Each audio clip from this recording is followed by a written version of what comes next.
Have you ever felt trapped in your own life? Stuck in a job that barely pays? Maybe every door seems to close when you try to move forward. Perhaps sleep escapes you as you worry about tomorrow. What if I told you about a man who slept on a public bathroom floor with his small son, a man with no money, no home, no fancy degree, and yet he became one of the most successful stockbrokers on Wall Street. This is not a made-up story. This is the true journey of Chris Gardner. And if his tale doesn't show you that hope always exists, nothing will. Stay with me to hear it all. Chris grew up in Milwaukee, Wisconsin. His home was full of trouble. He never knew his real father. His stepfather was mean and unpredictable. His mother, a strong woman with big dreams, often had to choose between staying alive and hurting inside. Young Chris made a quiet promise to himself. __quote, _0__. That promise became the strongest force in his life. After serving in the Navy, Chris moved to San Francisco when he was in his late 20s. He found work selling medical devices. He would go from hospital to hospital, carrying heavy bone scanners, trying to get doctors to buy machines that cost many thousands of dollars. The money was not steady. Some months he sold nothing at all. His relationship with his son's mother was also breaking apart.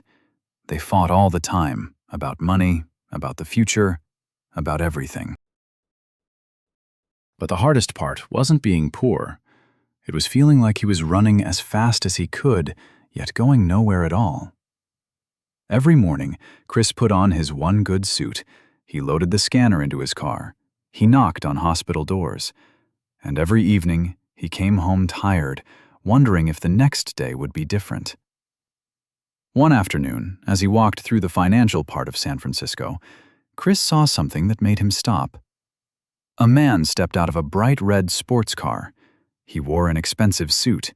He walked with great confidence. He looked like someone who had life all figured out. Chris couldn't help himself. He walked right up to the man and asked 2 questions. Questions that would change his life forever. "What do you do?" he asked.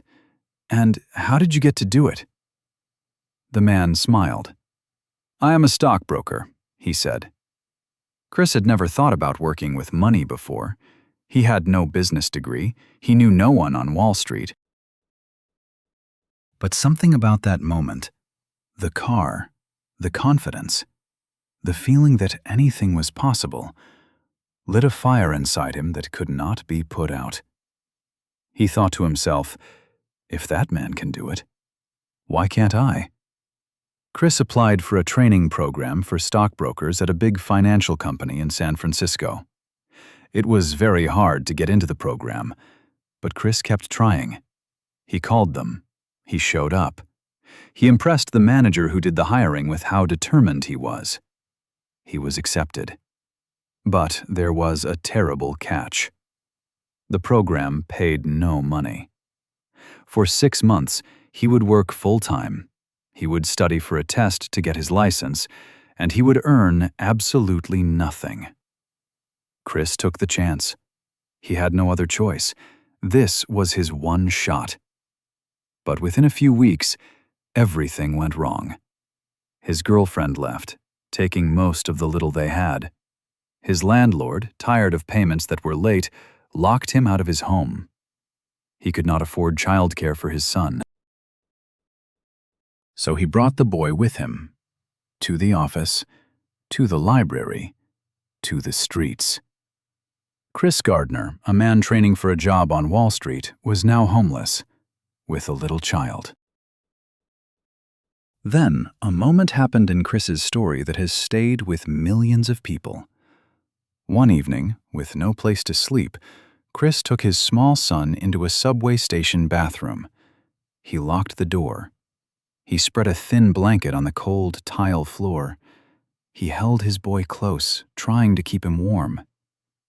Someone knocked on the door. Chris pushed his foot against it to hold it shut. tears ran down his face in silence because he did not want his son to wake up. In that bathroom, on that floor, Chris made a choice. Not a choice full of hope, but a choice born of anger and despair. __quote_ 5__. Every morning, Chris woke up before the sun, wherever he could find a place to sleep, a shelter or a park bench. He dressed his son, he dropped him off at a cheap daycare, and he walked to the financial company in his one wrinkled suit. He studied on the bus. He practiced making phone calls during his lunch break. He learned new words about stocks while feeding his son dinner at a church shelter. His co-workers had no idea he was homeless. They just saw a man in a suit who worked harder than anyone else in the room. And Chris meant to keep it that way. What made Chris Gardner different from the thousands of other people who were struggling just like him? It wasn't natural skill. It wasn't good luck. It was a set of rules he lived by, rules that anyone can use. Chris knew a deep truth most people don't want to hear. No one will come save you. Not the government, not your family, not even good luck. If your life needs to change, you must be the one to change it yourself. He once said it best. He said that the world owes you nothing. You have to go out and get every single thing you want. If you wait for someone to say it's okay to start, you will wait forever. This was not anger. It was true freedom. Because when you stop waiting for help, you start to build your own way up. During the training, Chris felt doubt all the time, not just from himself, but from those around him. Some people told him he was crazy. A homeless man trying to become a stockbroker? That's not how things work, they said. But Chris would not let other people's small views become his own. He believed that if you have a dream, you must keep it safe. When people, who have never done anything great, tell you that you cannot do it either, remember, that tells you about them. It says nothing about you. Chris worked very hard in a smart way. He figured out that in the training program there were 20 people trying to get just one job. This meant he could not just be good. He had to be the best. So he made more phone calls to strangers than anyone else. He came to work first. He left last. He studied on the weekends while others rested. He treated every single day like a job interview. Because it was. Years later, when people asked Chris how he lived through those months, he always spoke of that bathroom door. He said, that locked door became his sign. Every problem after that was just another door to hold. After 6 months of training while homeless, sleeping in shelters and train stations, Chris Gardner did what many thought was not possible. He passed the exam on his first try. Out of 20 people, he was offered the one full-time job. The manager who hired him said he had never seen anyone work so hard. Chris finally had a paycheck. He finally had a future. The day Chris signed the paper for a small apartment, nothing special, just a one-bedroom with a kitchen and a door that locked from the inside, he sat on the floor and cried. Not because the apartment was fancy. He cried because his son would sleep in a real bed that night. A real bed in a real home. That was all he had ever wanted. But Chris did not stop there. He moved up in the money world. He learned new things. He met new people. He took smart chances. He became one of the best brokers at his company. Then, in the year 1987, he did something even bigger. He started his own company, Gardner Rich.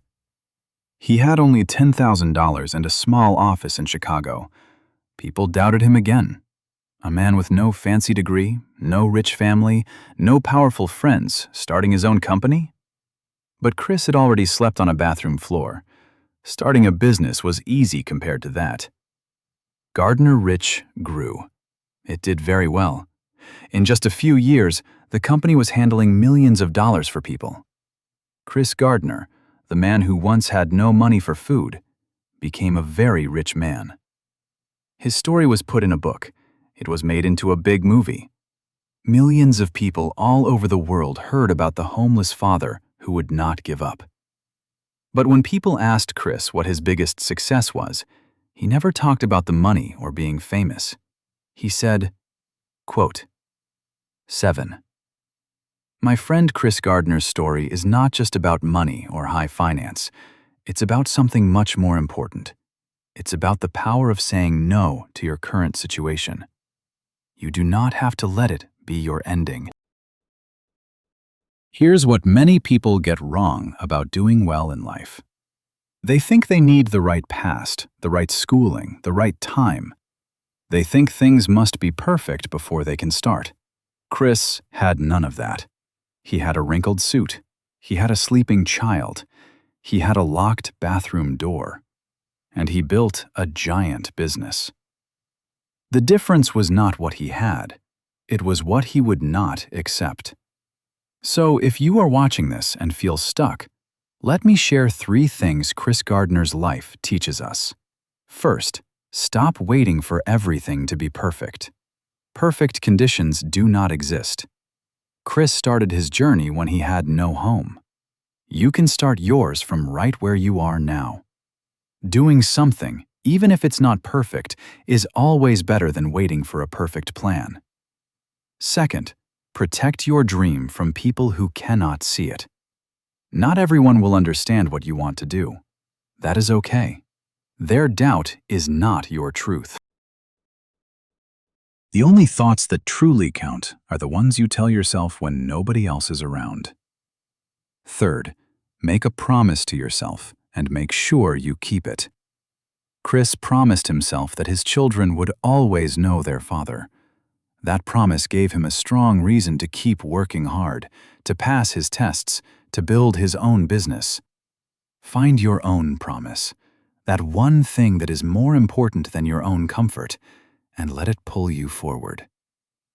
Chris Gardner once slept on a bathroom floor with his son. He had no money, no home, no special training in money matters, and yet he became a very rich man. You are watching this video right now. This means you have a device, a way to connect to the internet, and the chance to learn anything at all for free. You have more help and tools than Chris had on his very worst night. The only thing we need to ask is, what will you do with all these things? Chris once said something simple but very important. He said, "Help is not coming from far away. You must do this yourself." But he also showed us something else. You can do it. You truly can do it. Somewhere, right now, a person is going through their hardest time, holding a door closed, wondering if tomorrow will be any better. If that sounds like you, let this story be your answer. Tomorrow can be better, but only if you choose tonight that it will be.